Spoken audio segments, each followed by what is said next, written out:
It all started with a late-night phone call from my older brother, Adrian. He never calls past 9 unless it's an emergency, so naturally, I braced for bad news. Instead, his voice came through, low and hesitant. "Hey, listen, I need to tell you something, but you can't tell anyone. Not Mom, not Dad, not even Claire." Claire was his wife. The level of secrecy instantly piqued my curiosity. I promised, swearing up and down like we were kids again, and he was letting me in on some forbidden scheme. That's when he told me. Adrian, the golden child of the family, stable job, perfect marriage, house with the white picket fence, was about to be a dad. But here's the kicker. It wasn't exactly planned. Apparently, he and Claire had decided not to have kids for a while, and this surprise arrival had thrown him into a spiral of uncertainty. He wasn't even sure how he felt about becoming a father. Don't get me wrong, I love Claire, and I'll love the baby. But sometimes I feel trapped, you know? Like, this wasn't the plan, and now I can't breathe. His voice cracked at the end, and I felt a pang of guilt for how eager I'd been to hear his secret. "Of course, Adrian. I get it. I won't say a word." And I meant it.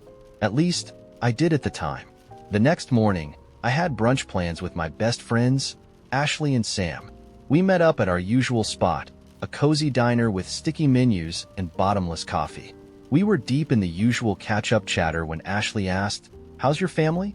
Adrian and Claire still being disgustingly perfect?" I laughed, but the words that came out weren't the ones I intended. "Actually, you didn't hear this from me, but they're having a baby." Sam dropped his fork, and Ashley's eyes widened. "No way. I thought they weren't planning to have kids yet." I shrugged, already feeling the thrill of being the one with the inside scoop. "Yeah, it was kind of a surprise. Adrian's freaking out a little. He said he feels trapped or something." I chuckled, trying to downplay the seriousness of his confession. "But like, he'll get over it, right? Everyone freaks out before a baby." Ashley and Sam laughed too, and for a moment, I felt like I was just sharing some harmless gossip. But then Ashley tilted her head. "Wait, did Adrian actually say he feels trapped? That's heavy." She looked uncomfortable, but Sam waved it off. "Nah, he's just being dramatic. New dad jitters. My brother was the same way when his first kid was born, and now he's basically a human jungle gym." We moved on to other topics, TV shows, work drama, the usual, and by the time I got home, I'd almost forgotten I'd even brought it up. Almost. 2 days later, I was running errands when my phone buzzed. "Adrian." I picked up, smiling. "Hey, Dad-to-be. How's it going?" There was a long pause on the other end. "So, you told Ashley and Sam." His tone was flat, which was worse than anger. My stomach dropped. "What?" "No, But he cut me off. "Don't." Ashley texted Claire to say congratulations. Claire was confused because we haven't told anyone yet. I put 2 and 2 together. I scrambled to explain. "Adrian, I swear, it wasn't like that. It just slipped out. I mean, Ashley asked about you guys, and you thought it was your news to share?" He snapped, his voice sharp enough to make me flinch. "Do you have any idea how this made Claire feel? She's already stressed about the pregnancy, and now she thinks our friends know more about her life than she does." I tried to defend myself. "It's not like I told the whole world. It was just Ashley and Sam, and they're not going to blab. I didn't think it was that big of a deal." "Not a big deal," he repeated, incredulous.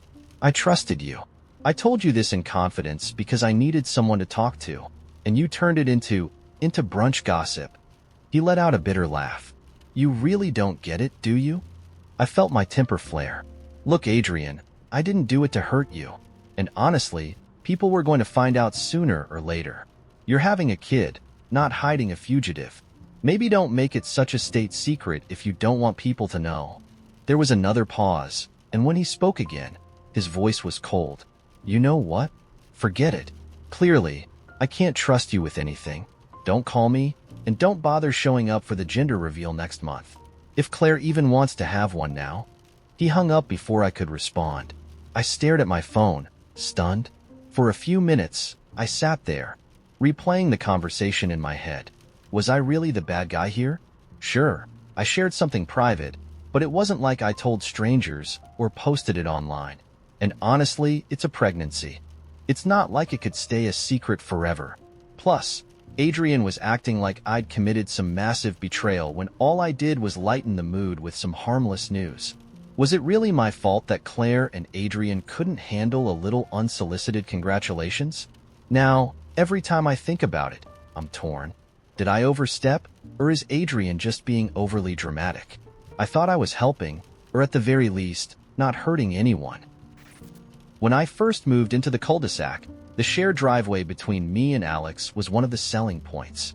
A collaborative space, the real estate agent chirped, waving toward the freshly paved expanse bordered by pristine hedges. The perfect area to work together with a neighbor. I'd nodded along, picturing summer afternoons washing cars side by side, or organizing garage sales that spilled over onto the clean blacktop. Alex even came over the first day with a six-pack of beer and a firm handshake. "We keep it simple around here," he said, smiling. "We take turns sweeping, shoveling, whatever. No biggie." It wasn't a biggie, until it was. The trouble started a few months in, when the first leaves began to fall. I'd just gotten back from a work trip, exhausted and jet-lagged, and I couldn't bring myself to grab the broom. "It's just some leaves," I muttered, watching them skitter across the driveway in the evening breeze. Alex's turn was next, anyway. Surely he wouldn't mind picking up a little extra. Except Alex didn't sweep the driveway that week, or the week after that. Instead, the leaves piled higher, mingling with stray fast food wrappers and a rogue Amazon box someone must have tossed aside. It wasn't like him. He'd been meticulous when we'd first started. His side of the driveway had always been spotless, with symmetrical rows of trash bins and perfectly trimmed hedges. But now, it looked like a scene from a neglected public park. I finally decided to address it. "Hey, Alex," I called one afternoon, catching him as he got out of his car. "Looks like the driveway's getting a little messy, huh?" He shrugged without looking at me, tossing his keys in the air. "Yeah, I noticed that. Figured it was your turn." "My turn?" I blinked. "I mean, I missed a week, but—" "More like a month," he interrupted, his tone sharp enough to cut through the awkward neighborly politeness. "If you're not going to do your share, why should I?" And just like that, the gloves were off. At first, I tried to reason with myself. He was probably having a bad day. Maybe something was going on at work, or he was dealing with some personal stuff. So, I swept the driveway that night, muttering apologies to no one as the broom scratched over the concrete. I even bagged the trash and left it neatly by the curb, hoping Alex would see the gesture and reset our détente.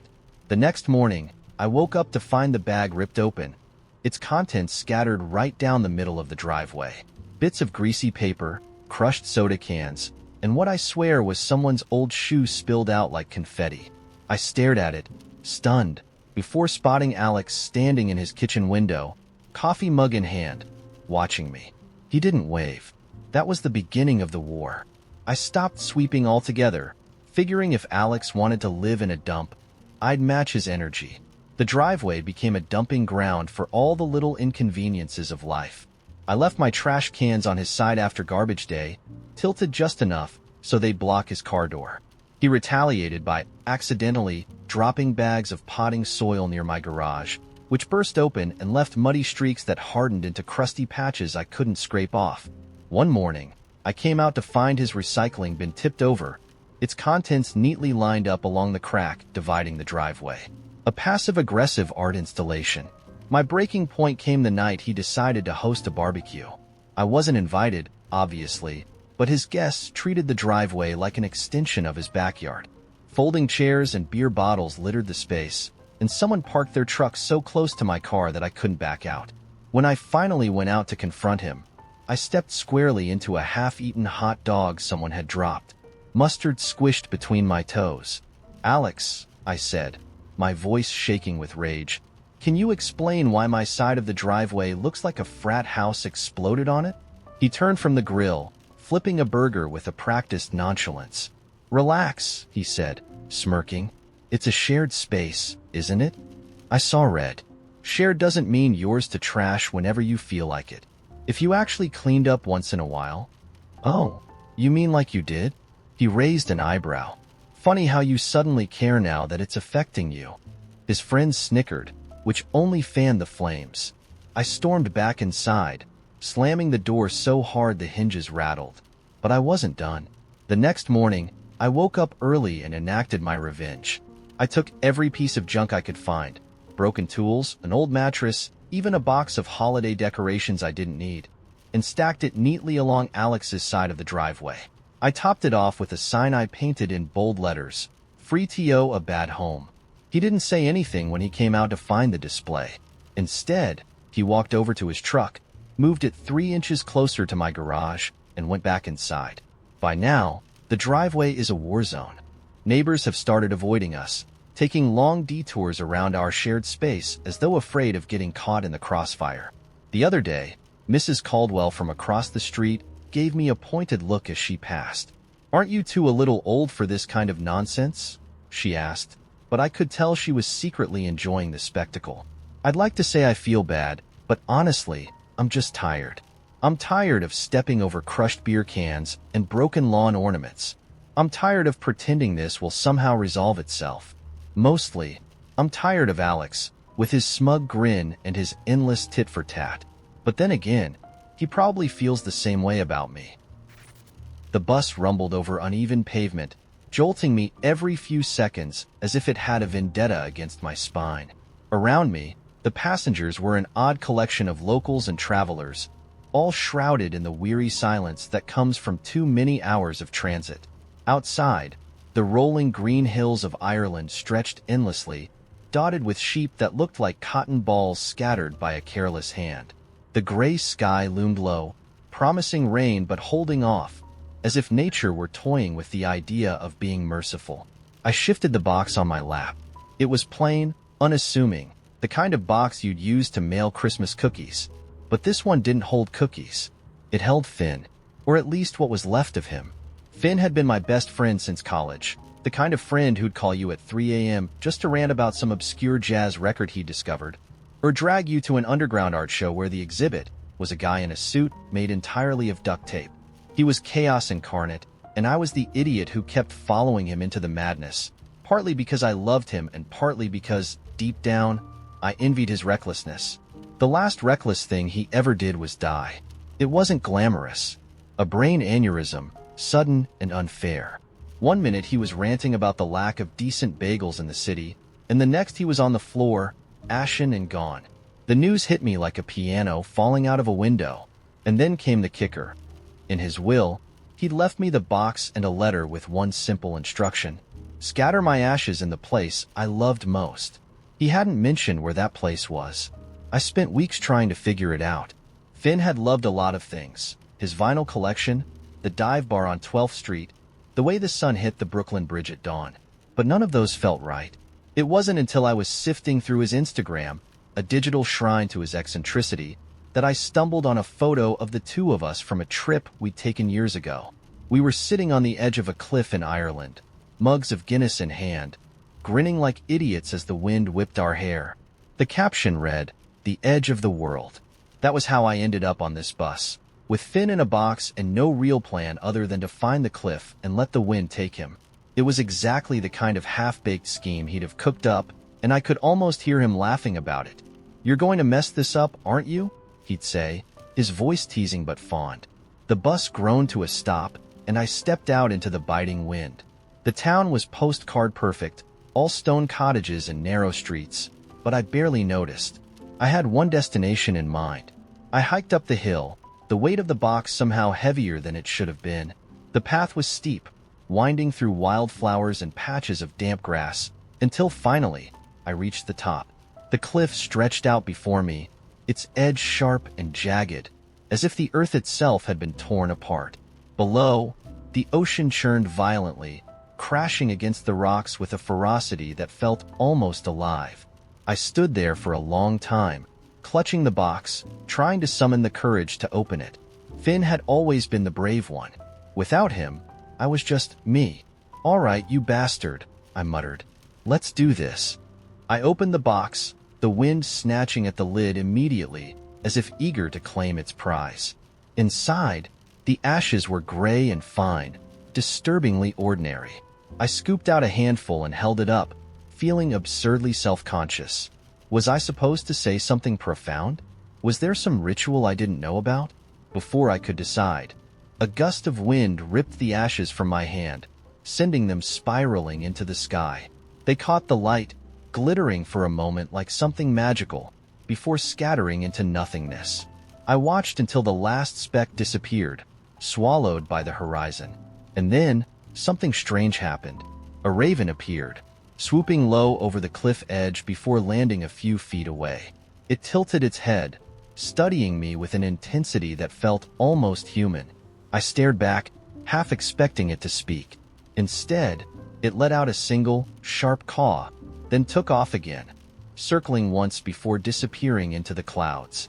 "Was that you?" I asked the empty air, my voice barely audible over the roar of the waves. There was no answer, of course, but I felt a strange warmth in my chest, as if Finn had reached out, just for a moment, to say goodbye. I stayed there for hours, watching the sky shift from gray to gold to deep indigo. The wind softened, the waves calmed, and for the first time since Finn's death, I felt something other than grief. It wasn't happiness, not exactly, but it was close enough. As I made my way back down the hill, the box now empty and light in my hands, I realized something. Finn's favorite place hadn't just been the cliff, or the view, or even the Guinness.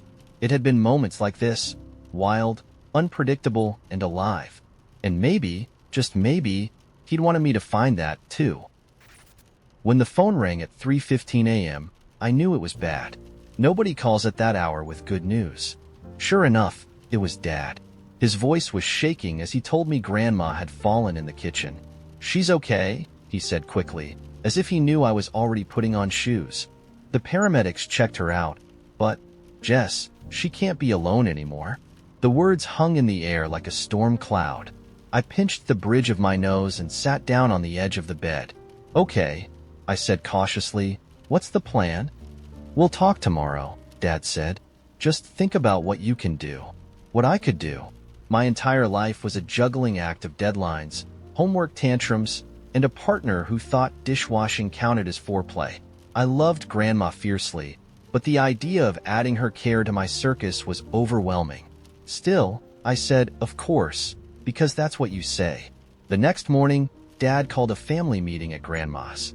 My brother Sam was already there when I arrived, sitting on the couch with a mug of coffee and that infuriating look of smug competence he always wore when there was a crisis. He was the golden child. Steady job, no kids, and a fancy downtown apartment with walls that weren't smeared with crayon. Dad paced the living room like a general preparing for battle. "Your grandma's a fighter," he began, "but she's slowing down. She needs help. This is going to be a team effort." I nodded, already mentally calculating how much PTO I had left.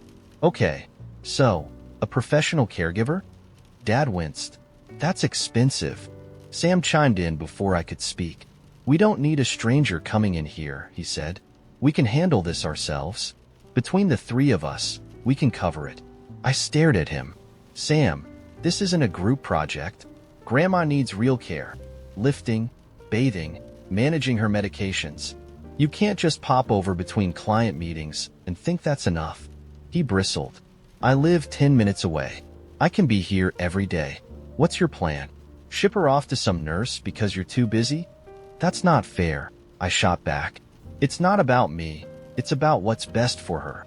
Do you even know how to help someone out of bed without hurting them? Or what to do if her blood pressure spikes?" "Because I don't." Dad held up a hand. "Enough. This isn't a fight." But it was. It always had been. Sam, the self-sacrificing hero, versus me, the one who thought things through. The roles were carved in stone long before we hit puberty. Grandma broke the silence with her usual bluntness. "I'm not dead yet," she said, her voice sharp despite the fatigue on her face. "I don't need a nurse wiping my butt." "Thank you for that image, Grandma," I muttered. She smirked. "If you're gonna argue about me, at least keep it interesting." The meeting ended without a real plan. Sam drove her to her physical therapy appointment, and I went home to stew. That night, I stayed up researching caregiving agencies, falling into a rabbit hole of Yelp reviews and horror stories about neglect. I knew hiring someone was the best option, but Sam's words stuck with me. Was I really trying to outsource this because it was easier for me? Did that make me selfish? The next day, I called Sam. We need to compromise. He sighed heavily, the kind of sigh that said he already thought he was doing all the compromising. What are you suggesting? Split duties. A professional caregiver for mornings and us for evenings. That way she gets proper care and family time. And the cost? He asked, his tone flat. We split that too. There was a long pause. Fine, he said finally. But if she doesn't like it, we're doing it my way. Grandma was surprisingly okay with the plan. As long as the caregiver doesn't talk my ear off, she said. I'm too old for small talk. For a while, things seemed to work. The caregiver was kind but firm, helping Grandma regain some of her independence. Sam took the evenings, making her laugh with bad jokes while he cooked her dinner. I came over on weekends to tackle bigger tasks like organizing her medications or dealing with her endless stream of doctor's appointments. We were making it work, or so I thought. One Friday night, I stopped by unexpectedly and found Sam looking utterly defeated. He was sitting at the kitchen table, his head in his hands, while Grandma berated him for forgetting to pick up her favorite brand of ice cream. I'm sorry, okay? He snapped, his voice raw in a way I'd never heard before. I'm trying, Grandma. I really am. I froze in the doorway, suddenly aware of how much this was taking out of him. Sam, the golden child, the dependable one, was crumbling under the weight of trying to be everything to everyone. I felt a pang of guilt for assuming he'd handle it better than me. After Grandma went to bed, I sat down across from him. You okay? He looked up, his eyes red. No, he admitted. This is harder than I thought, and I hate that you were right. I wasn't right, I said softly. Neither of us was. This isn't easy for anyone. We sat in silence for a while, the kind that felt more like a truce than a resolution. Now, months later, Grandma is doing better physically, but emotionally, I don't know. Some days she's grateful. Other days, she's angry and snippy, lashing out at everyone around her. Sam and I still butt heads, but we've learned to pick our battles. And yet, I can't shake the feeling that no matter what we do, it's not enough. That we're failing her in ways we can't fix. I'm not the villain here. I want to start with that because, if you listen to everyone else, you'd think I might as well have set fire to the room and cackled while it burned. But really, what happened was a small, harmless joke. Okay, maybe the timing wasn't ideal, but isn't humor about surprise? Timing is everything. Anyway, let me tell you what happened. It was my brother's engagement party. Justin, my older brother, the golden child. The kind of guy who wins Employee of the Month every month. Remembers your birthday without Facebook reminders, and somehow looks good even in those dumb Christmas sweaters Grandma knits us. He was proposing to Becca, who was basically his female clone. Organized, kind, universally loved. They were perfect together, which everyone liked to remind me as if I needed to feel more like the family's lovable screw-up. The party was beautiful, of course. Becca had decorated her parents' house like a Pinterest board threw up on it. Fairy lights, floral arrangements, hand-painted signs directing people to the champagne table. You get the picture. The air was buzzing with anticipation because Justin had planned to make his big announcement halfway through. Everyone knew it was coming. They just didn't know exactly when.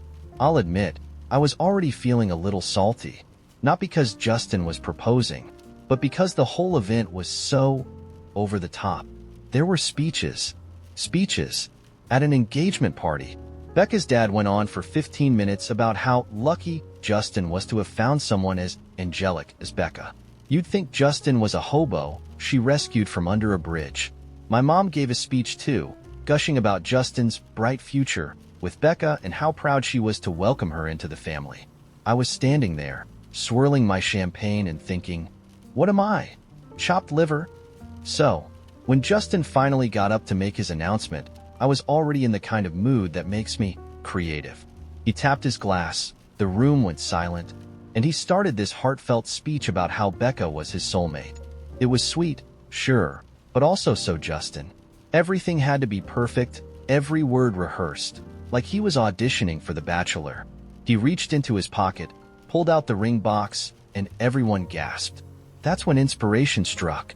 Wait, I yelled, just as he started to kneel. Everyone froze. Justin looked up at me, confused. Becca looked like she might pass out. I walked up to them, pulling my phone out of my pocket, and said, "Before you do this, Justin, I think there's something Becca should know." A collective gasp went through the room. You could hear a champagne flute drop somewhere in the back. Then I turned my phone around and hit play. On the screen, a video of Justin absolutely butchering "I Want It That Way" during karaoke on our family vacation last year. He was off-key, doing this weird shoulder shimmy, and at one point, he tried to moonwalk but tripped over his own feet. The room was silent for about 3 seconds, and then, boom, laughter. Becca's mom was clutching her pearls, but even she let out a chuckle. Becca started laughing too, covering her face with her hands. Justin, though, not laughing. His face went redder than a sunburned tomato. He stood up, slowly, and said through gritted teeth, "What the hell, Alex?" "What?" I said, holding up my hands in mock innocence. "I just thought Becca should know what she's signing up for. It's an engagement, not a roast," he snapped, shoving the ring box back into his pocket. Becca put a hand on his arm, still giggling. "Justin, it's fine." It was funny, but Justin wasn't hearing it. He glared at me, then turned to the room and said, "Sorry about this, everyone. Can we just pretend that didn't happen?" The rest of the night was tense. Becca seemed to take it in stride, but Justin? He avoided me like I had the plague. My parents were mortified. Mom hissed at me, "How could you embarrass your brother like that?" Dad just shook his head, muttering something about me, never knowing when to quit. Here's the thing, though. Everyone else thought it was hilarious. Throughout the night, guests kept coming up to me, whispering things like, "That was epic," and, "Honestly, we needed that. It was getting way too formal in here." Even Becca's cousin asked me to send her the video. But Justin? Oh no, he was livid. When I tried to talk to him, he just said, "Do you always have to make everything about you?" and walked away. Which, by the way, was ridiculous. It wasn't about me. It was about breaking the tension, keeping things light. I mean, would he rather I let the whole thing devolve into a Hallmark commercial? Now it's been 3 days, and he still isn't talking to me. Becca texted me, saying she wasn't upset, but that Justin needed some time to cool off. Meanwhile, my mom called to inform me that I owe everyone an apology, and Dad suggested I grow up. But for what? It was a joke. A good joke. I wasn't trying to ruin anything. I was trying to make it memorable, and honestly, wasn't it? Years from now, no one's going to remember Justin's boring speech. They're going to remember the karaoke video and how I saved the night from becoming a snooze fest. So, yeah, everyone's acting like I committed some cardinal sin, but I think they're overreacting. I never thought declining one favor could feel like setting off a nuclear bomb, but here we are. It all started with my best friend, Mara, asking me to house sit for her while she went on a spiritual retreat. Normally, I'd have jumped at the chance. It was practically a free staycation at her massive place, complete with a stocked fridge and a hot tub. But this time, I hesitated.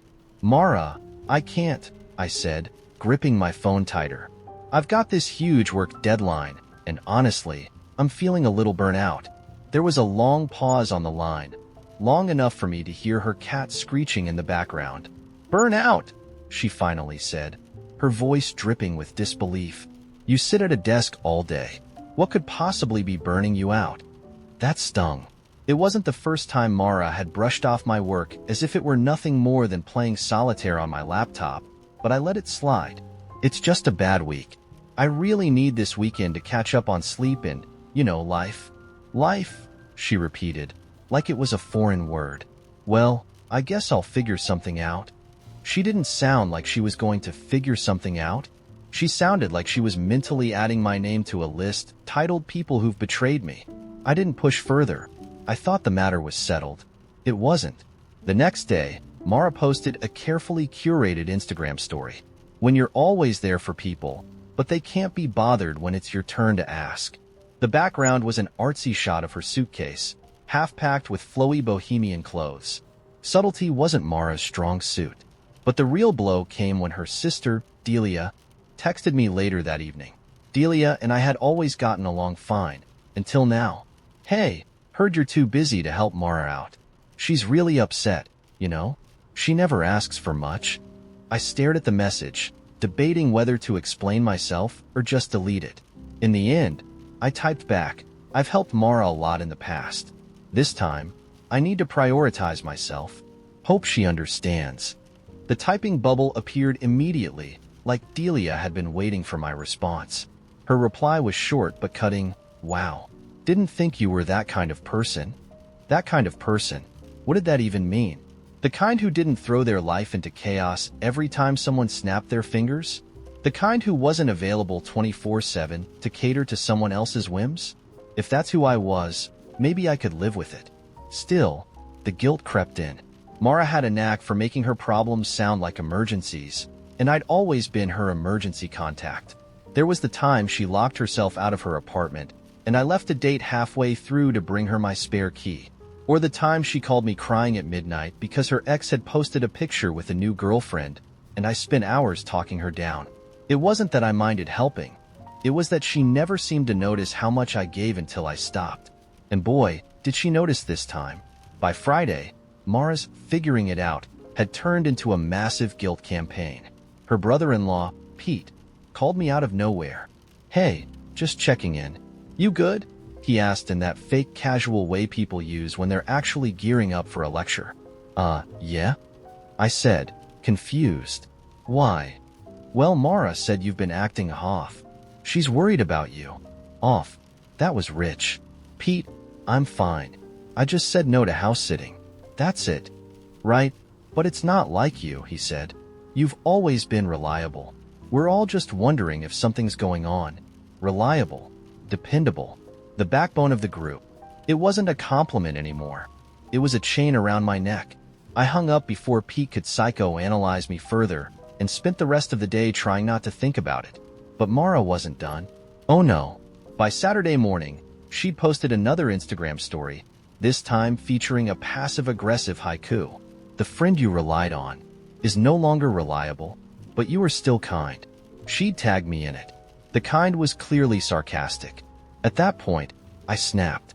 I called her, and she picked up on the second ring, like she'd been expecting me. What? She said, her voice sharp. What is your problem? I asked, skipping the pleasantries. You're acting like I ran over your cat because I said no one time. You don't get it, she shot back. I'm going through a lot right now, and you're supposed to be my best friend. Best friends show up? I laughed, a bitter sound even to my ears. Oh, you mean like the time I bailed on a work meeting to drive you to the airport? Or when I paid your phone bill because you forgot yours was overdue? Or every other time I've dropped everything for you, Mara? Showing up is all I ever do for you. She didn't respond right away. I could hear her breathing on the other end, fast and shallow. Finally, she said, wow, if you resent me so much, maybe we're not as close as I thought. And that was it. The conversation ended in a haze of anger and hurt, and now I'm sitting here wondering if I really am the bad guy. Maybe I should have just sucked it up and house sat. It wouldn't have killed me, right? But then I think about all the times I've stretched myself thin for Mara, for Delia, for Pete, for everyone who expects me to be the fixer. Maybe I've only got so much stretch left. The first thing I noticed when I walked into their house was the smell. A warm, buttery aroma filled the air, mixed with the faint tang of melted cheese and the sharp hint of garlic. My stomach immediately betrayed me, growling loudly as if to announce, you haven't eaten since lunch. Great first impression, right? The mom, a petite woman with nervous energy and a smile stretched a little too tight, was doing a last-minute sweep of the living room, tossing stray socks into a basket. We ordered pizza for the boys. The cash is on the table for when it gets here, she said, not looking up as she darted around. I nodded, trying to look professional, like I wasn't already picturing that first glorious bite of hot, cheesy goodness. Babysitting always came with little perks, kids' TV shows, a quiet house once bedtime hit, and, yes, pizza nights. It was an unspoken rule of the trade. You fed the kids, you ate with the kids. No one wanted a starving babysitter chasing sugar-hyped kids around the house.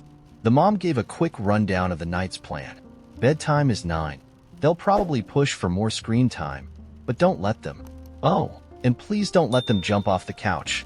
Our youngest is convinced he's Spider-Man. I smiled and assured her it'd all be fine. She sighed, grabbed her bag, and left with her husband, the door clicking softly behind them. The boys, Jake, 10, and Max, 7, were every bit as chaotic as I expected. Within 5 minutes, Max was wearing a cape made of couch cushions, and Jake was reenacting some intense Pokemon battle that involved a lot of yelling. When the pizza arrived, they transformed into different creatures entirely. Max ripped open the breadstick box like it was Christmas morning. Jake hovered over the pizza box, breathing in its steamy aroma like a wizard conjuring a spell. "How many pieces can we have?" Max asked, already licking sauce off his fingers despite not having touched the food yet. "2 to start," I said, pulling plates out of the cabinet. I served them, keeping a close eye to make sure Max didn't double-fist breadsticks while Jake plotted to claim the biggest slices. Once they were happily munching, I grabbed a plate for myself and slid a couple of slices onto it. I sat at the table with them, laughing at their stories about school and their ridiculous debates over whether ninjas or pirates would win in a fight. It felt normal, like every other babysitting gig I'd ever had. By the time they'd had their fill, there was still a third of the pizza left. I cleaned up, tucked them into bed after some mild protests, and settled onto the couch with my phone. The quiet didn't last long. When the parents came home, I greeted them at the door, assuring them that everything had gone smoothly. "The boys were great," I said. "And the pizza? Amazing. I think I've got a new favorite place." The mom paused mid-step, her eyes narrowing. "Wait, you ate the pizza?" Her words hung in the air, sharp and disbelieving, and for a second, I thought she was joking. But then the dad chimed in, his voice clipped. "We didn't hire you to eat our food." I froze. I only had 2 slices. There was plenty left. "It's not about how much you ate," the mom interrupted, her tone laced with exasperation. "We just didn't expect to be feeding you too." My mind spiraled. Was this some weird trap? A bizarre social experiment? Did they think babysitters survived on air and vibes?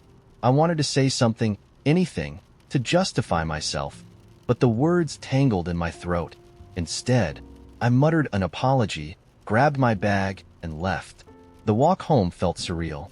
I replayed the conversation over and over in my head, each iteration more absurd than the last. Was I supposed to starve?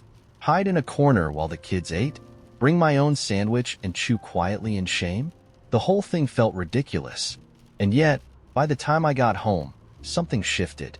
I imagined their faces if I showed up next time with a Tupperware of lasagna, slapping it onto their kitchen counter with a passive-aggressive flourish. "Don't worry," I'd say. "I brought my own dinner this time." Or maybe I'd call them out entirely. "Hey, just a heads up. If you hire someone to spend hours watching your kids, maybe consider springing for an extra 2 slices of pizza." It's basic human decency. I smiled at the thought, the absurdity of it all settling into something almost laughable. They could keep their leftovers and their cheap indignation. I had better places to babysit, places where pizza was a bonding experience, not a battleground.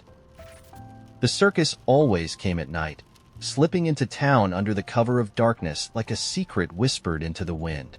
By morning, the meadow on the edge of town would be alive with striped tents and rickety wooden booths, the air thick with the smell of roasted peanuts and sugar. For as long as anyone could remember, the circus arrived unannounced, and it always left before dawn on the 3rd day. No one ever saw them come or go, but no one asked questions. Not here. Mina was 8 the first time she saw the circus. Her parents forbade her from going, like most adults in town, muttering about bad omens and strange happenings. But Mina was not like most kids. She had heard the whispers, the stories of unexplainable wonders and performers who looked too old or too young to belong to this world. She wasn't afraid. She was curious. So on the 2nd night of the circus's stay, when her parents had fallen asleep, she crept out through her bedroom window and followed the faint glow on the horizon. The field was alive with color and sound.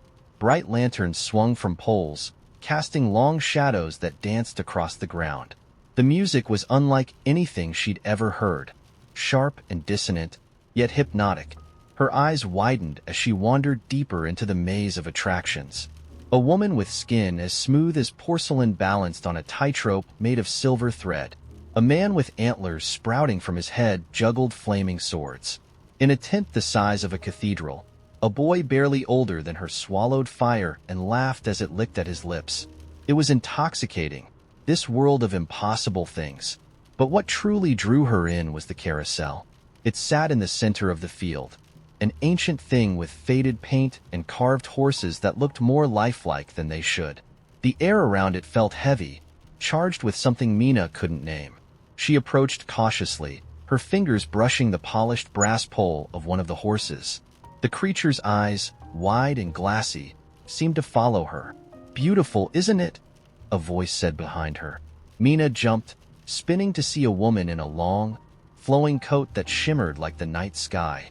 Her hair was white as snow, and her eyes were a startling shade of violet. She smiled at Mina, but it wasn't a kind smile. It was sharp, predatory. Yes, Mina stammered. "It's beautiful." The woman tilted her head, studying Mina as if she were a particularly interesting insect. "Would you like a ride?" Mina hesitated. "I don't have any money." The woman's smile widened, revealing teeth that were too white, too even. "Oh, we don't take money. Just a small favor in return. A memory, perhaps?" "A memory?" "Yes, something small. A boring afternoon or a dull conversation. You won't even miss it." Mina thought about this. It seemed a fair trade.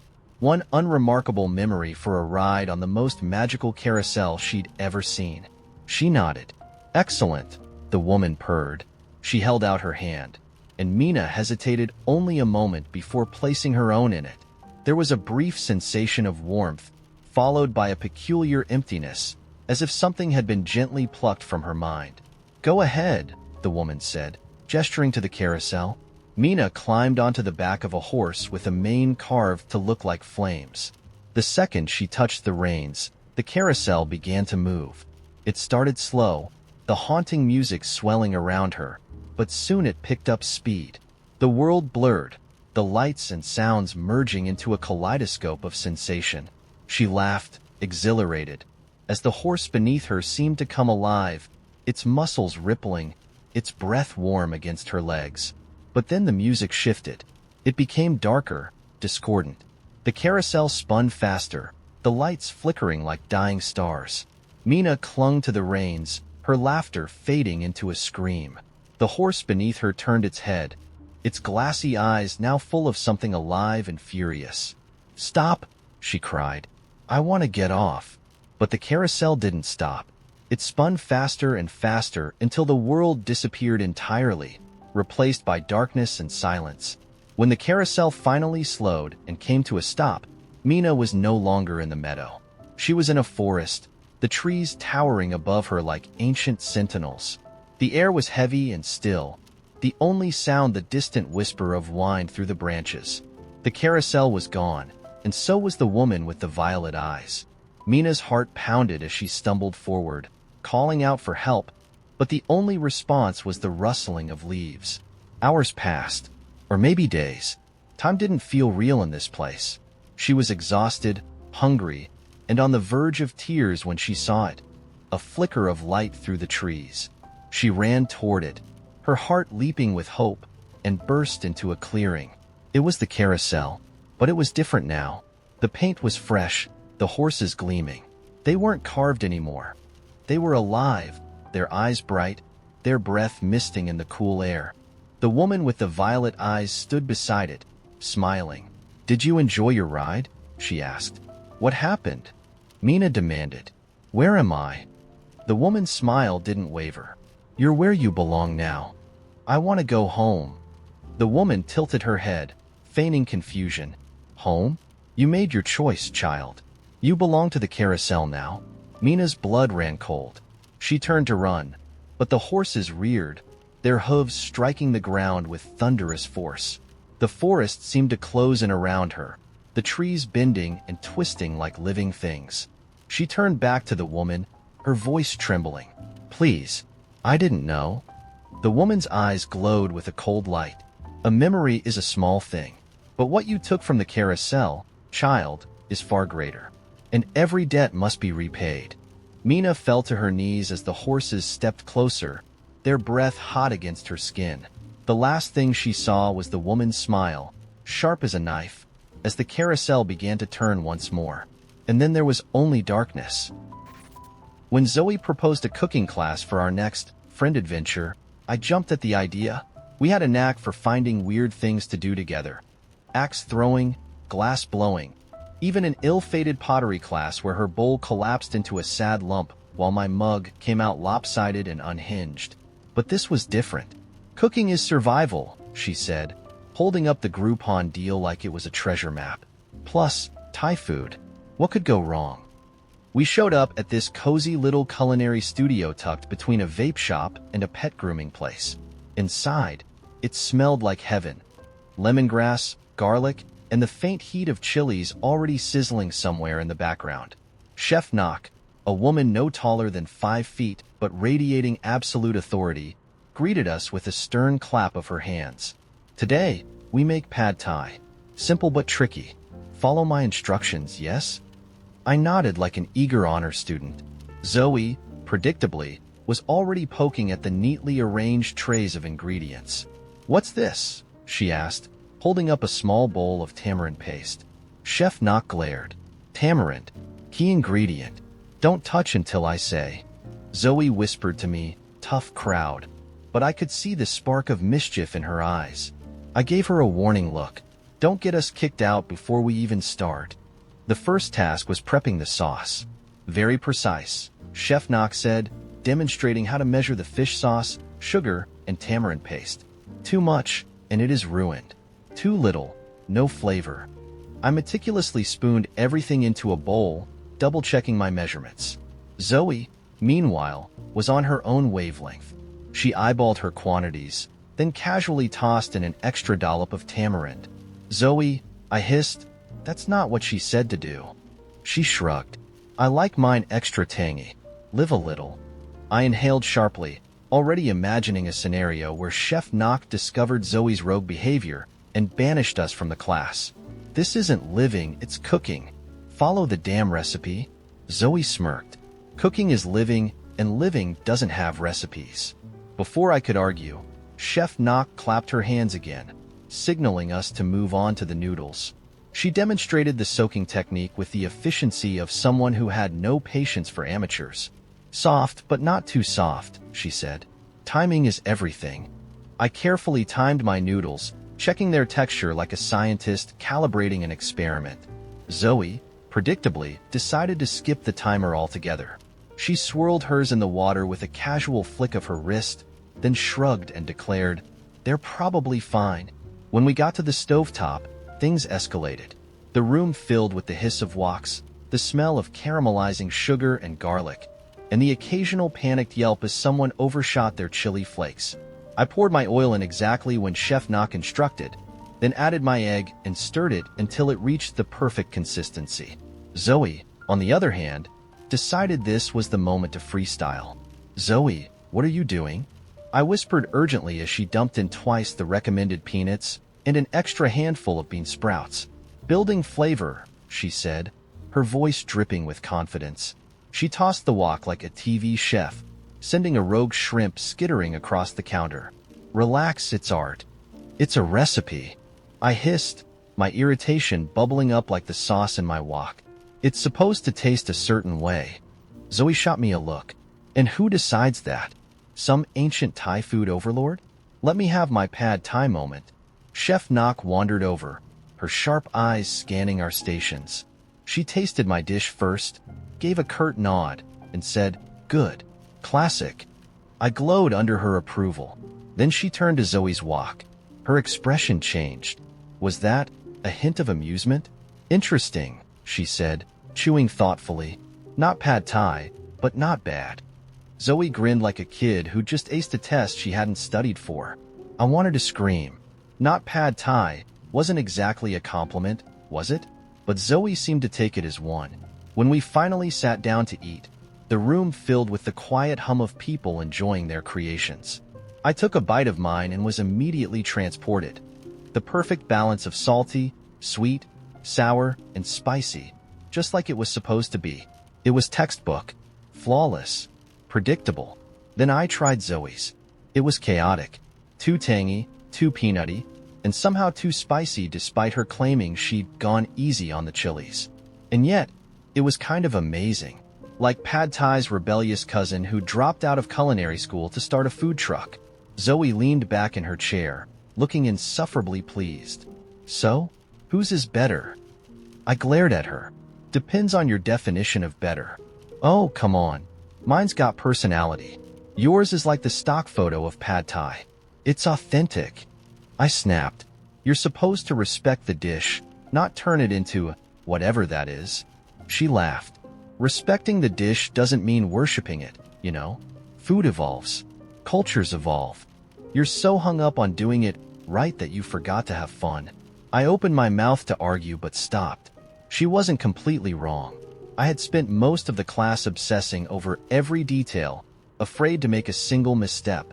And maybe my Pad Thai was perfect in theory, but hers had something mine didn't. It was messy and loud and unapologetically Zoe. On the way home, we argued playfully about whose approach was better. She teased me for being uptight, and I ribbed her for turning Pad Thai into an identity crisis. But something about the whole experience stuck with me. Was I too rigid? Was she too reckless? Or were we just two different people, trying to stir up something good in the same wok?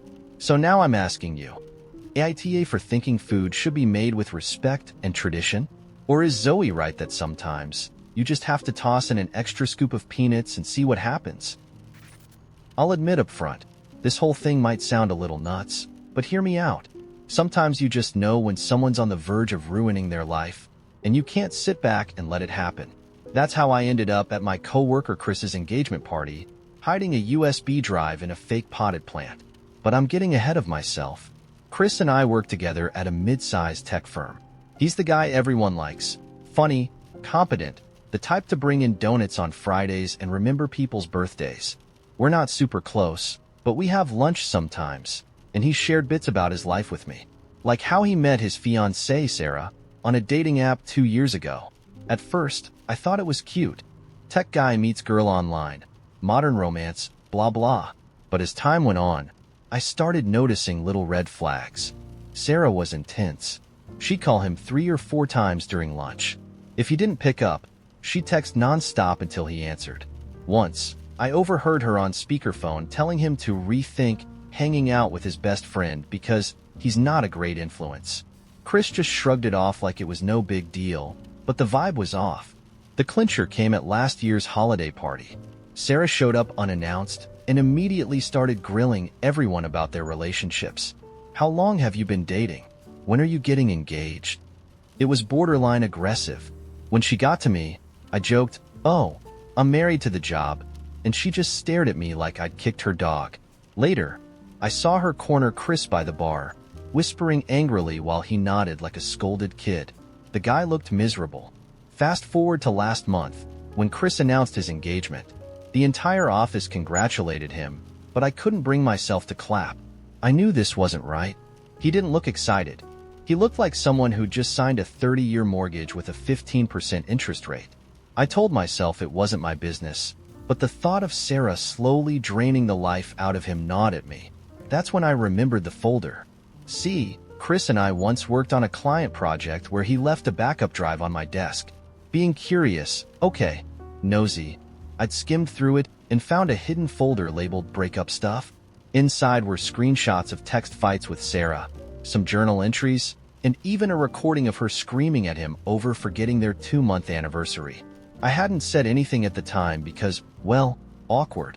But now I saw it as a treasure trove of evidence. If he couldn't see the light, maybe I could shine it for him. I devised a plan. Chris's engagement party was coming up, a casual backyard thing with friends and family. Perfect. I copied the contents of the breakup stuff folder onto a USB drive and created a document outlining relationship red flags. I figured if I could plant the USB where he'd find it later, he'd finally wake up and realize Sarah wasn't the one. Sure, it was sneaky, but desperate times, right? The party was a Pinterest board come to life. twinkling fairy lights, mason jars with custom labels, Sarah in a designer dress looking like the queen of forced smiles. I mingled just enough to not look suspicious, then slipped away to find a hiding spot. That's when I saw the fake potted plant by the gift table. Perfect. I tucked the USB under some fake moss, said a little prayer, and rejoined the party. The next morning, I felt like a hero. I imagined Chris discovering the USB, staying up all night reading through it, and calling off the engagement in a dramatic, rom-com-worthy moment. Instead, I got called into HR. Apparently, Sarah had seen me acting weird near the gift table and decided to investigate. She found the USB, plugged it into her laptop, and went nuclear. I was accused of invading Chris's privacy, sabotaging a happy relationship, and generally being unhinged. Chris wouldn't even look at me during the meeting. He just stared at his shoes while Sarah unleashed a tirade about toxic coworkers. I tried to explain that I was just trying to help, that I didn't want him to make a huge mistake, but HR wasn't having it. They said my actions were inappropriate and gave me a formal warning. Sarah, of course, demanded I be fired, but Chris finally spoke up and said that wasn't necessary. It was the only time he looked at me, and his expression wasn't angry. It was sad. Now things at work are tense. Chris is still engaged, Sarah's banned from the office, and I've become the unofficial office pariah. Some coworkers think I crossed a line, while others quietly tell me they wish they had my guts. I don't regret what I did, not really. I mean, someone had to intervene. If you saw someone walking toward a cliff, wouldn't you try to stop them? But sometimes, late at night, I wonder if maybe I went too far. I mean, I was just trying to help, right? It started with the call. That godforsaken call. It was almost midnight, and the house was quiet except for the hum of the fridge and the occasional creak of the old floorboards as they settled. Mila had been asleep for hours. I envied her, curled up under the thick blanket like a cat, undisturbed by the chaos brewing outside our little bubble. I picked up the phone, already dreading the name on the screen, Dad. It wasn't like he called to chat anymore, not since the blow-up last Thanksgiving. "You've been avoiding me," he said the moment I answered. No preamble.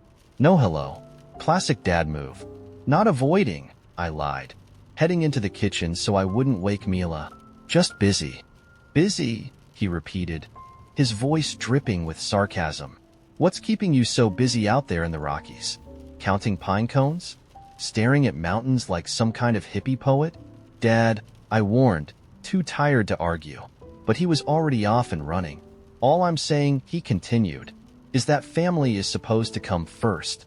But I guess that's hard for you to understand when you're off living in La La Land with your fancy job and your wife who thinks she's too good to come visit."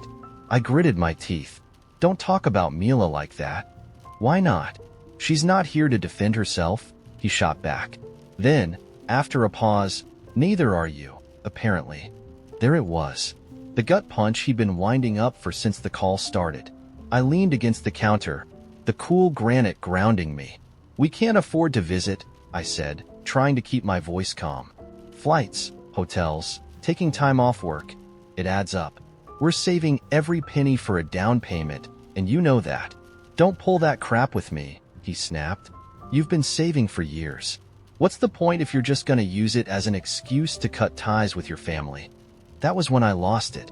I should have stayed quiet, should have let him rant himself out like I usually did, but something inside me cracked. "You're the one who set this up, Dad." I shouted, louder than I meant to. "You dangled the idea of a down payment in front of us like it was some magical fix, and then you gave us just enough to almost make it work, but not really. Do you know what that's like? To feel like you're running a marathon, but someone keeps moving the finish line?" The silence on the other end of the line was deafening. For a second, I thought he might hang up. Instead, he said, "I didn't realize giving you money was such a burden." "It's not the money," I yelled, slamming my hand on the counter hard enough to make the salt shaker jump. "It's the strings. It's always the damn strings with you." He was quiet for a long moment. Then, in a softer voice, he said, "You know, I used to think I was helping, but maybe I was just trying to control everything. I guess I don't know how to let go." That stopped me. Not because it was an apology, it wasn't, but because it was the closest thing to self-awareness I'd ever heard from him. I didn't know what to say, so I just stood there, letting the quiet fill the space between us. "You're my kid," he said finally. "I'm allowed to be worried about you." "I'm not a kid anymore," I said, softer now. "I'm 32 years old, Dad. I have a mortgage. Not yet, but soon. And a wife and a life that I built without you. I love you, but I don't need you to fix things for me." He didn't respond right away. When he finally spoke, his voice was different. Quieter. Tired. "I just don't want you to forget where you came from." "I haven't," I said, even though it felt like a lie. When the call ended, I stood in the kitchen for a long time, staring at the phone like it might start yelling at me again. Mila appeared in the doorway, her hair a sleepy mess and her eyes squinting against the light. "Another dad lecture?" she asked, yawning. I nodded, and she walked over to wrap her arms around me. "He just doesn't get it," I said, my voice muffled against her shoulder. "He thinks if we're not visiting every Christmas and Easter, it means we don't care. But we're not kids anymore. We can't drop everything just to make him happy." Mila pulled back to look at me, her eyes warm but serious. "Maybe he just misses you," she said. That thought lingered longer than I wanted it to. I didn't have the energy to unpack it, so I kissed her forehead and said, "Go back to bed. I'll be there in a minute." After she left, I poured myself a drink and sat on the couch, staring out the window at the dark silhouette of the mountains. They didn't care about my family drama. They didn't care about anything, really. They just stood there, unbothered and eternal. I wanted to feel like them, untouchable, above it all. But no matter how far I ran, I could still hear my dad's voice in my head, telling me I was doing everything wrong. Maybe that was what family was. The voices you couldn't escape, even when you wanted to. The ghosts that lived rent-free in your mind, reminding you where you came from and all the ways you still hadn't quite measured up. It started on a Wednesday, our friendiversary, not the anniversary of how long we'd been friends, because honestly, who keeps track of that? No, this was the anniversary of when we first pulled off the stunt. The incident. The night that sealed our fate as partners in crime and ensured that neither of us could ever run for office. And because it was our day, we decided to make it official. Every year, we'd exchange gifts to commemorate our dubious triumph. There were no rules back then, no guidelines. Just an unspoken promise that whatever we gave each other had to be memorable. The first year was easy. I gifted Caleb a shirt that said, "Trust me, I'm a criminal mastermind." It was cheap, stupid, and perfect. Caleb, in turn, handed me a hollowed-out book he'd found at a thrift store. Inside was a flask of the cheapest whiskey imaginable and a note that read, "Drink responsibly, unless it's Wednesday." It was fun. We laughed. We drank. We made terrible toasts. But then, somewhere along the way, the stakes got higher. The second year, Caleb upped his game with a custom deck of playing cards featuring photos from our escapades. Blurry selfies, grainy shots of us scaling fences, and a particularly incriminating image of me stealing a traffic cone. I retaliated with a lock-picking set, because I'd seen a TikTok about how easy it was to learn. Neither of us ever used it for anything illegal, as far as you know. But Caleb called it the greatest gift ever, and I basked in the glow of my own genius. By the third year, we'd started to diverge. It wasn't obvious at first. That year, I gave Caleb a portable jump starter for his car because he was always whining about his ancient Honda Civic leaving him stranded. It was practical, sure, but also a little sentimental. It meant I wouldn't have to drive out to rescue him at 2 a.m. anymore. Caleb, on the other hand, handed me a handmade journal filled with cryptic doodles and notes. Each page was a puzzle, a secret code, or a riddle. It was quirky, creative, and so very Caleb. "I thought you'd love it," he said, watching me flip through it. "I do," I lied. Because how do you explain to someone that their heartfelt gift is also a giant source of stress? I spent 3 weeks trying to crack one of his riddles before giving up entirely. Meanwhile, the jump starter sat untouched in his trunk. By the fourth year, the divide was impossible to ignore. I gave Caleb a Bluetooth tracker for his keys because he lost them approximately once a week.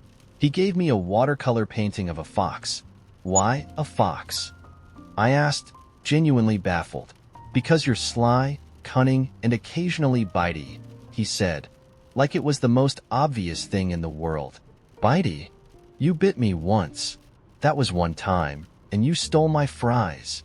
We laughed, but the unease lingered. Caleb had poured hours into that painting, hours of thought and effort, and I'd spent 20 minutes ordering a tracker on Amazon. You think I don't like your gifts? Caleb said one night, long after the wine bottle was empty. No, I love them, I said too quickly. It's just, I don't get them. He raised an eyebrow. You don't get them? I mean, I appreciate them, I backpedaled, but they're not practical. Why does everything have to be practical? Caleb shot back. Not everything needs a function, you know? Some things can just exist to make you feel something. Like a fox painting? Exactly. I stared at him, incredulous. But what do I do with it? You hang it up. You admire it. You remember that someone who loves you spent hours making it for you. And what about the tracker? Huh, don't I love you enough to want you to find your keys? It's not the same. By year 5, the gift exchange had become a full-blown chess match. I was determined to strike a balance, something thoughtful and useful. Caleb, naturally, was on a quest to outdo himself creatively. On the big day, I handed him a sleek, minimalist backpack with enough compartments to satisfy his chaotic organizational style. It was custom embroidered with the coordinates of the diner where we'd first met. Caleb stared at it for a long time, then said, "This is actually perfect." I grinned, triumphant. Told you I could do both. Then he handed me his gift. It was a jar. Inside were dozens of tiny scrolls, each tied with twine. It's a year of dares, Caleb explained. One for every week. Some are little, like try a new food. Others are bigger, like road trip somewhere unplanned. They're all stuff we can do together. I stared at the jar, overwhelmed. It was clever and thoughtful and so very him. And I hated it. Not because it wasn't a good gift. It was an amazing gift. But it was also a challenge. A reminder that Caleb would always see the world as an art project, while I saw it as a to-do list. Do you like it? He asked, hesitating for the first time in all our years of friendship. I love it. I lied again. We didn't talk about the gifts for months. Caleb didn't mention the backpack, and I didn't touch the jar. But when our next friendiversary rolled around, I found myself scrolling through Etsy at 3 a.m., desperately searching for something that could bridge the gap. Eventually, I settled on a compromise, a shadow box. It had compartments for little mementos, photos, trinkets, even scrolls if Caleb wanted. Practical enough to fit my standards, sentimental enough to meet his.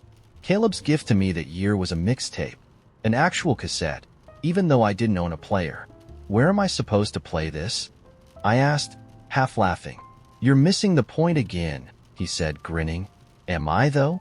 We're still doing the tradition, though some years are better than others. I keep wondering if one of us will finally cave.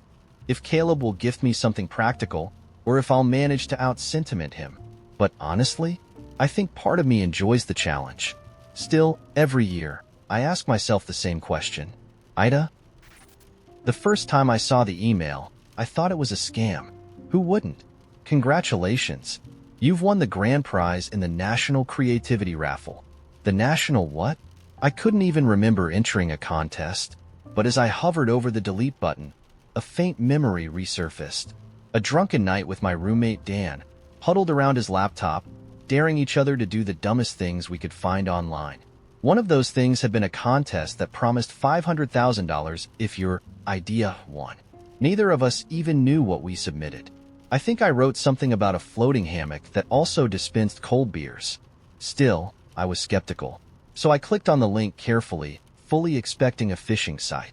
But no, it led to an official page with confetti graphics and my name plastered at the top. Claim your prize by completing the attached form. And there it was, $500,000 for the dumbest, most half-baked idea I'd ever come up with. I nearly hyperventilated. The money came through 3 weeks later, after a whirlwind of legalities that I barely understood. I didn't tell anyone at first. Dan was out of town for work, and I decided to wait until I had a plan.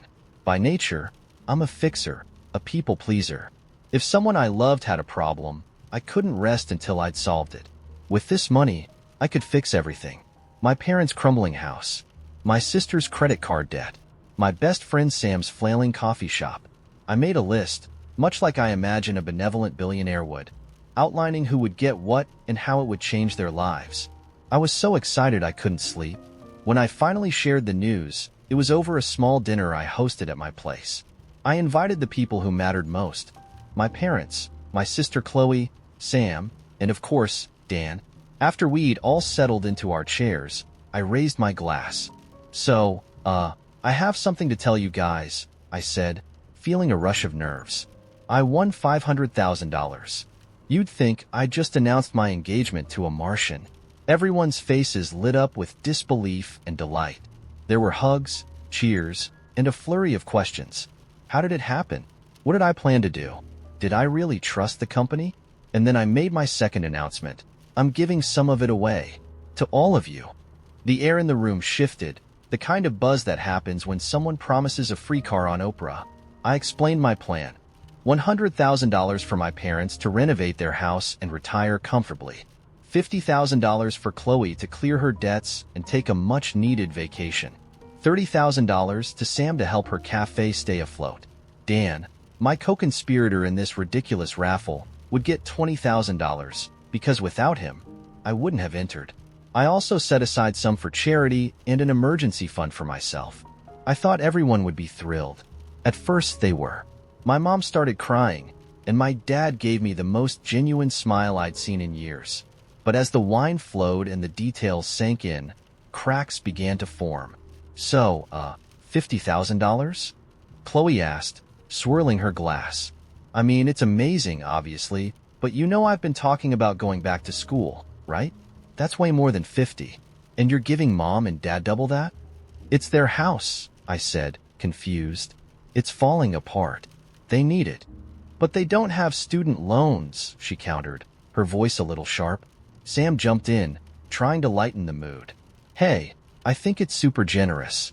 Honestly, anything helps. But 20 for Dan? Really? He doesn't even need it. Dan, who'd been suspiciously quiet until now, spoke up. Hold on, why does everyone assume I don't need it? I've been driving that same junker since college. Also, if you think about it, this prize wouldn't exist without me. I should probably get more, if anything. More? My head started spinning. You're kidding, right?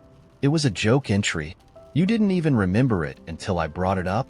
Yeah, but it was my idea to enter, he said, crossing his arms. Now my mom piped up, her earlier tears replaced with a furrowed brow. I do think it's strange you didn't just divide it equally. That would have been fairer. This way, no one feels left out. Left out? I repeated, my voice rising. I'm giving you $100 grand. Chloe snorted. And keeping most of it for yourself, I see. Most of it? I couldn't believe my ears. I'm literally giving away almost half of it. You think I don't deserve to keep anything for myself? Not when you're playing favorites, Chloe shot back.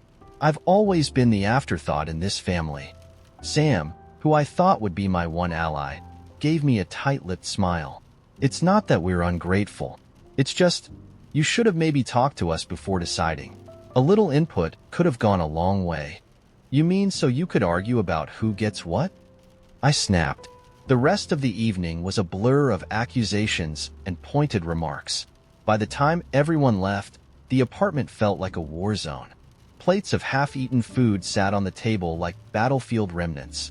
I sank into my chair, staring at the ceiling, wondering how something so joyous had turned into this mess. Over the next week, things got worse. Dan stopped talking to me altogether, muttering something about how he deserved better the last time I saw him. Chloe started posting cryptic Instagram stories about greedy siblings that were obviously aimed at me. Even my mom managed to slip passive-aggressive comments into our conversations. Oh, I guess we'll just have to stretch what little we have.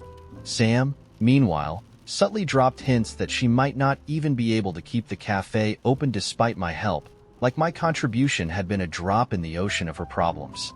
By the time the money hit their accounts, I wasn't excited anymore. I dreaded every phone call and text, knowing it would either be a complaint or a thinly veiled attempt to make me feel guilty. The worst part? None of them seemed to realize I could have kept every cent for myself. I didn't owe anyone anything, but they acted like I'd robbed them of something instead of giving them a gift. Last night, I sat down with a glass of whiskey, stared at my dwindling account balance, and wondered if I'd made the worst mistake of my life. I thought I was helping the people I loved.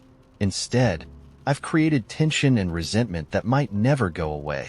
All I wanted was to share my luck and make things better. Now I feel like I've ruined everything. When Laura texted me about her big promotion, I didn't even blink. She was always chasing some new goal, collecting achievements like other people collect coffee mugs. She'd been talking about this particular job for months. Senior product manager or director or whatever. I knew she wanted it badly, but I also figured it was just another rung on her endless corporate ladder. When the news finally came, it wasn't some jaw-dropping surprise. It was inevitable. Her text said, "Guess who's officially the new director of product strategy? Party Popper drinks on me this Saturday. Be there." I gave it a quick thumbs-up emoji and replied, "Congrats, big shot. You earned it." That felt like enough acknowledgement. She knew I was happy for her. Laura and I weren't the type of friends who needed to gush or cry over each other's milestones. Or so I thought. Saturday rolled around, and I woke up to a pounding headache, courtesy of one too many drinks the night before. My college roommate had been in town, and we decided to relive the glory days. I checked my phone through the blinding haze of a hangover and saw Laura's reminder. "Don't forget tonight, 8 p.m. at the golden hour." I groaned. The idea of squeezing into a crowded bar and making small talk with Laura's work friends felt like torture. I considered my options: drag myself out of bed, shower, and try to be a functional human being for her party, or stay in bed with Netflix and a greasy pizza. Honestly, it wasn't a hard choice. Laura would understand. She always did. I shot her a quick text, "Hey, feeling a little under the weather. Congrats again, though. Can't wait to celebrate soon."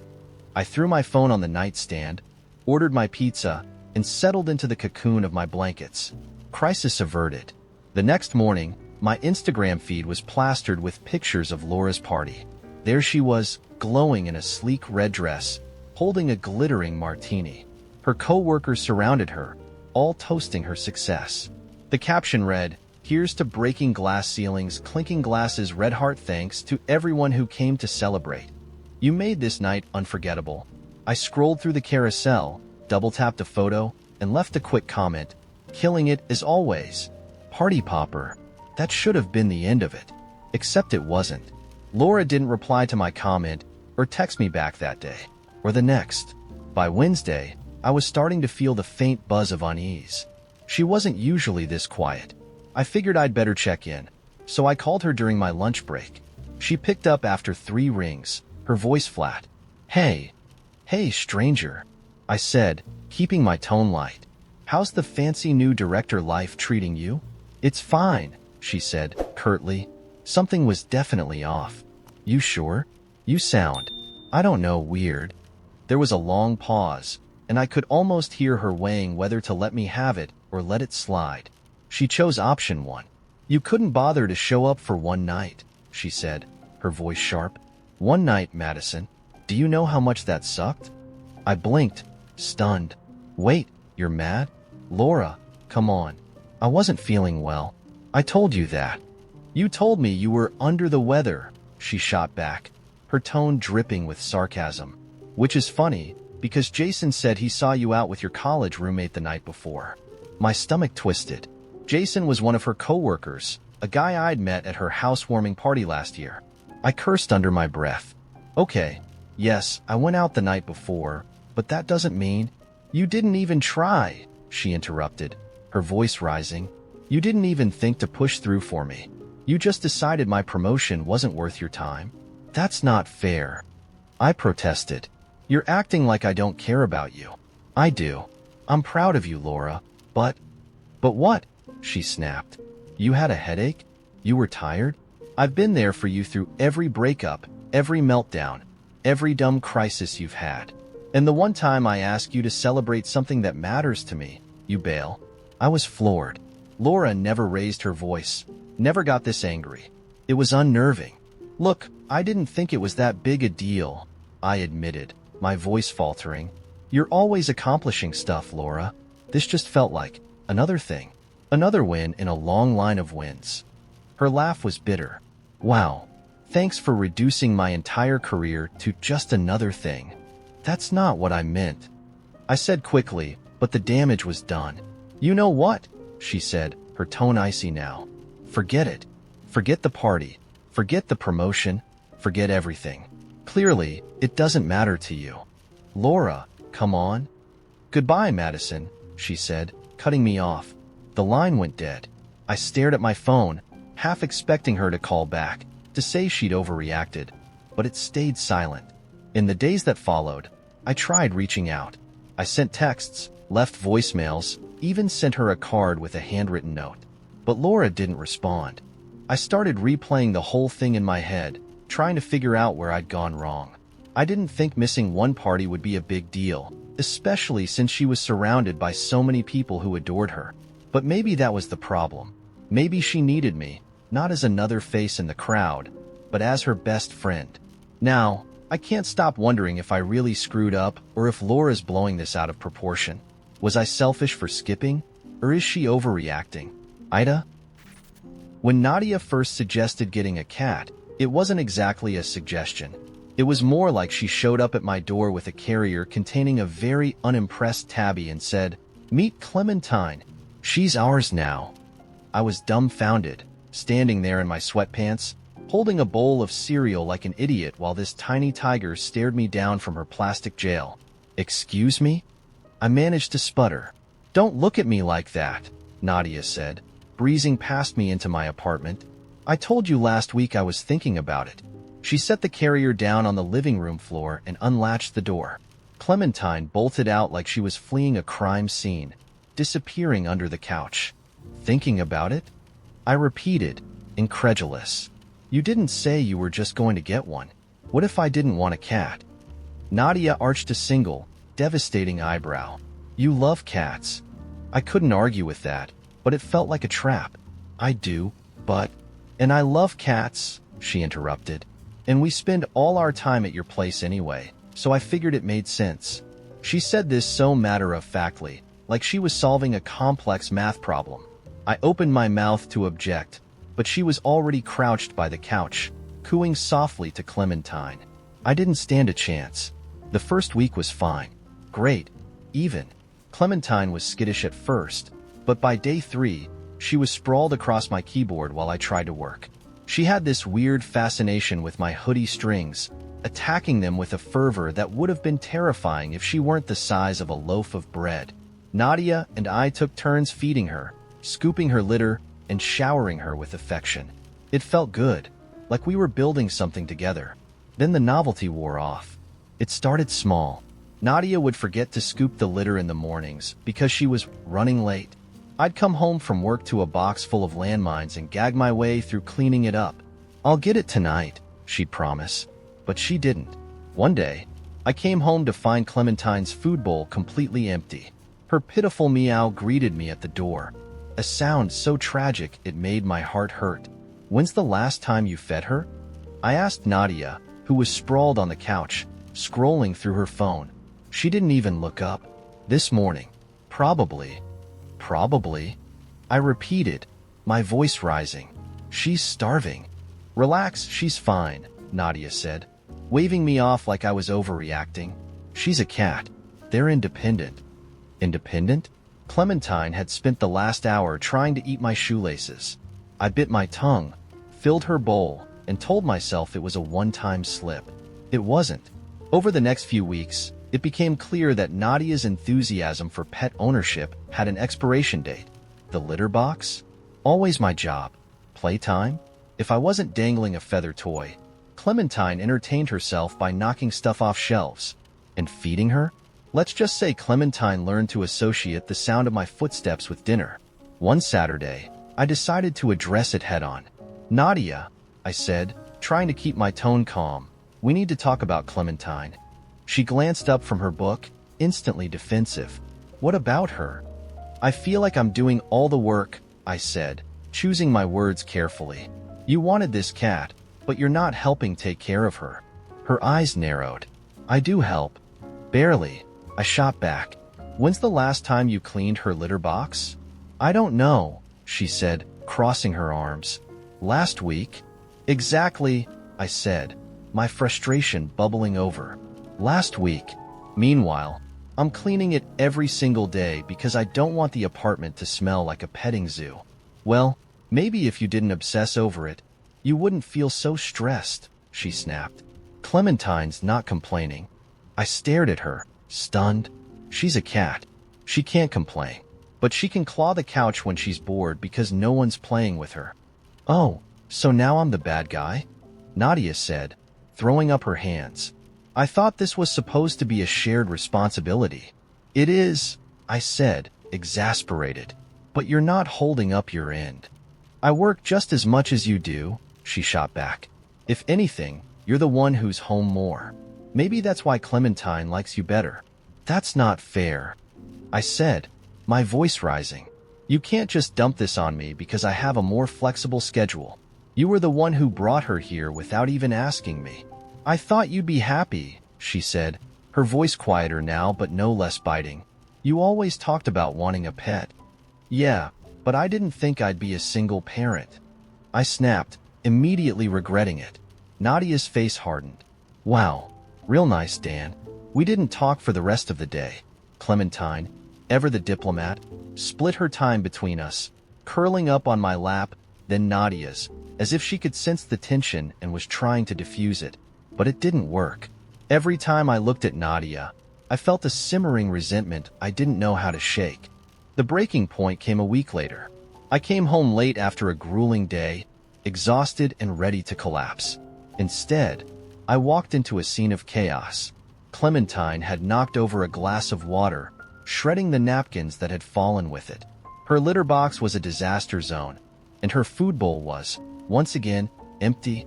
She was pawing at the cabinet where we kept her kibble, letting out tiny, desperate cries. Nadia was nowhere to be found. I fed Clementine, cleaned up the mess, and texted Nadia, "Where are you?" Her response was infuriatingly casual. "Out with Jess. Be back later." When she walked through the door hours later, I was waiting. "This isn't working," I said before she could even take off her shoes. "What's not working?" she asked, feigning innocence. "This. Us. The cat. Everything," I said, throwing my hands in the air. "You can't just bring a pet into someone's life and then not take care of it. You're blowing this way out of proportion," she said, rolling her eyes. "It's just a cat, Dan." "No," I said, my voice steady now. "It's not just a cat. It's a commitment. And if you're not willing to share that, then maybe you shouldn't have made it in the first place." She stared at me, her expression unreadable. "Fine," she said finally. "If it's such a burden, maybe I'll take Clementine to my place instead." "Maybe you should," I said, though the thought of parting with Clementine broke my heart.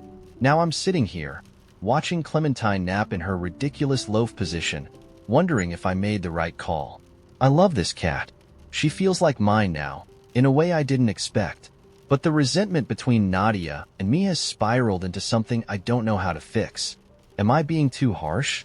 Or is it fair to expect someone to step up when they insisted on getting a pet in the first place?